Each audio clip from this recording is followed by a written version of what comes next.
March 23, 2019, Saturday of the second week of Lent.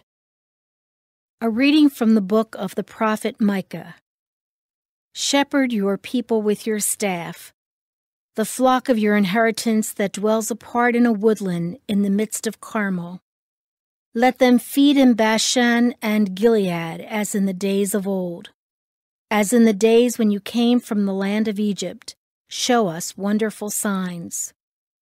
Who is there like you, the God who removes guilt and pardons sin for the remnant of his inheritance, who does not persist in anger forever, but delights rather in clemency, and will again have compassion on us, treading underfoot our guilt?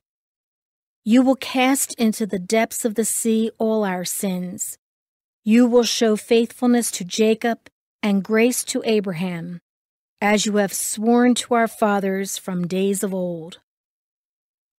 The word of the Lord. The response is, "The Lord is kind and merciful." Bless the Lord, O my soul, and all my being, bless his holy name.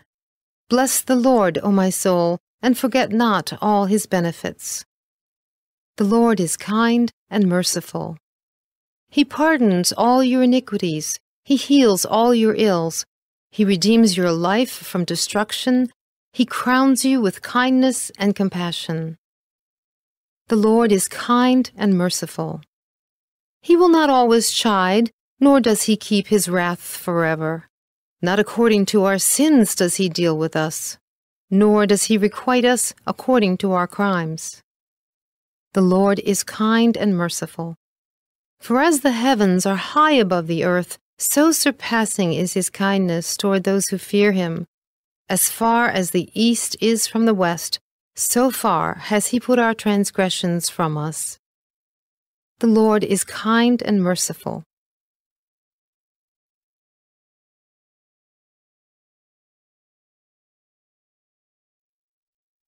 A reading from the Holy Gospel according to Luke. Tax collectors and sinners were all drawing near to listen to Jesus, but the Pharisees and scribes began to complain, saying, "This man welcomes sinners and eats with them." So to them Jesus addressed this parable. A man had 2 sons, and the younger son said to his father, "Father, give me the share of your estate that should come to me." So the father divided the property between them.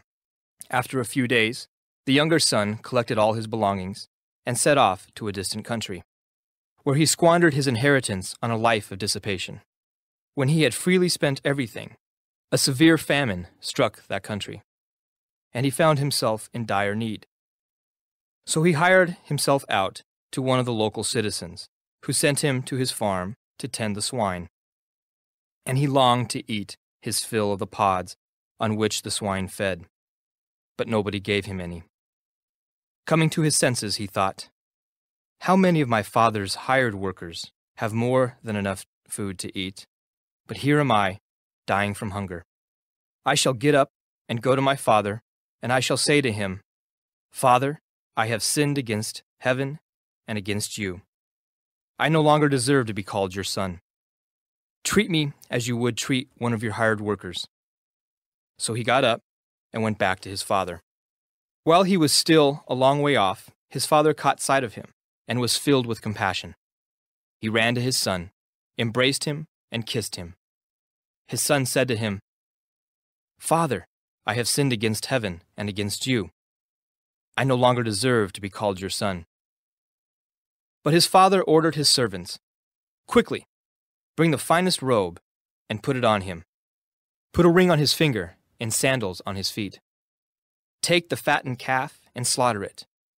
Then let us celebrate with a feast, because this son of mine was dead and has come to life again. He was lost and has been found.'